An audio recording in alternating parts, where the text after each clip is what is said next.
to the long-term detriment of one.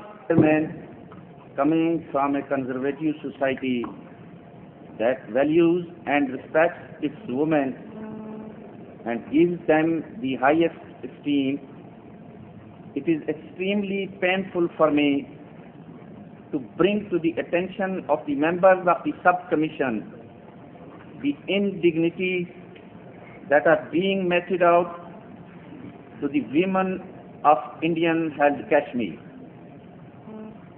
Kashmiri women and girls undergo the worst humiliations and torture at the hands of 700,000 men of the Indian occupying forces. Abduction, molestation rape, gang rape, and public rape have become the unfortunate destiny of Kashmiri women for standing by their men to denounce Indian occupation.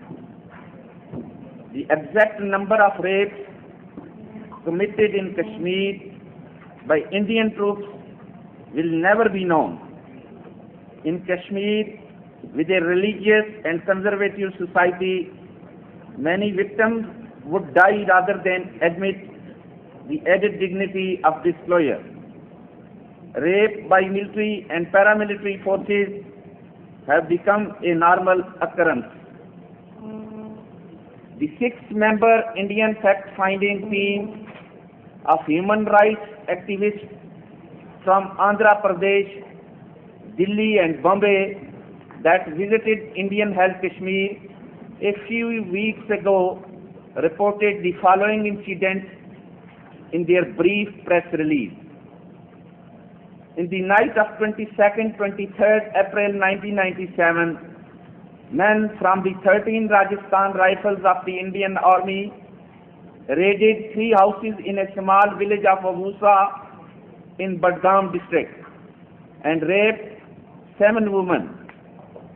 The men had earlier made inquiries and found that in each of these 3 houses, most of the men of the family would be absent that night.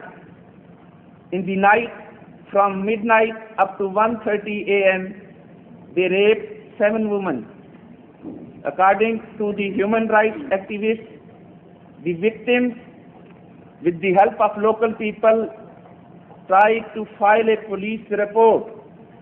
The police did not register a case as it involved soldiers of the Indian Army, nor did they send the women for a medical examination. Mr. Chairman, the team also visited the village of Talamula in Ganderbal Tahsil of Srinagar, where it was told to a Major Yadev, who commanded an Indian Army unit in the area.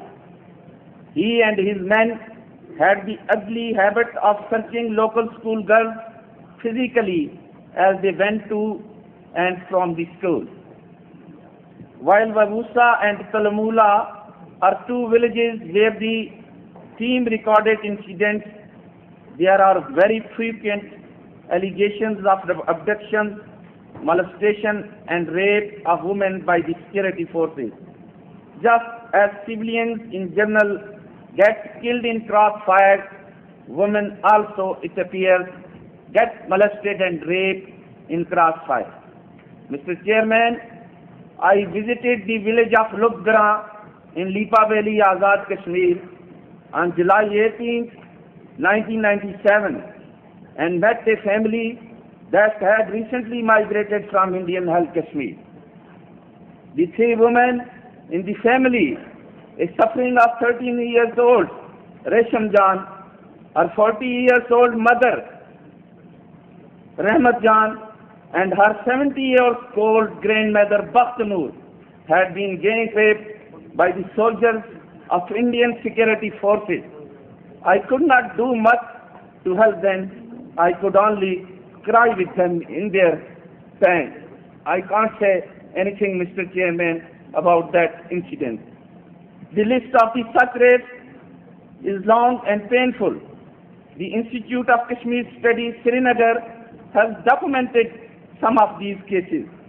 This use of rape by the Indian occupation forces in Kashmir is not merely an isolated case of a few wayward soldiers, but a well-orchestrated part of an overall plan to break the spirit and, if possible, the soul of Kashmiri people and their will to resist. It is an instrument of repression.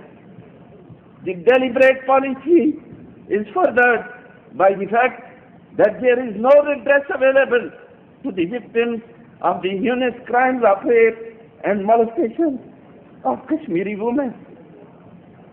The Human Rights Commission of India or the State Human Rights Commission for Jammu and Kashmir are only attempts to hoodwink the world. The mandate of the two commissions ensure that the security forces, who are the main perpetrators of crimes against women, are not kept under their purview.